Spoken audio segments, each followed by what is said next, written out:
Hello friends, welcome back to my channel Karthik Telugu news. Friends, ఇవాళ బంగారు గని వద్ద కాల్పులు జరిగి 70 మంది మృతి చెందారు. ఇక దీనికి సంబంధించిన మరికొన్ని విషయాలు ఈ వీడియోలో చూసి తెలుసుకుందాం.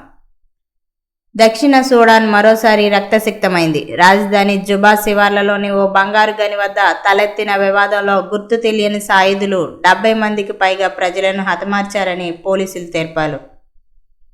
తెలిపారు. ఓ బంగారు గనిపై గుర్తు తెలియని సాయుధులు దాడి చేశారు. ఈ ఘటనలో 70 మందికి పైగా మరణించారు, అనేక మంది గాయపడ్డారని పోలీసులు తెలిపారు. దక్షిణ సూడాన్ ప్రతిపక్ష party Sudan people's liberation movement in opposition ఈ దాడిని ఖండించింది. ప్రభుత్వ బలగాలే ఈ దుశ్చర్యకు పాల్పడ్డాయని ఆరోపించింది. SPLM-IO పేరుతో కార్యకలాపాలు సాగిస్తున్న రియక్ మచార్ మద్దతుదారులకు దక్షిణ సూడాన్ అధ్యక్షుడు సల్వా కియర్కు మధ్య అంతర్యుద్ధం సాగుతోంది.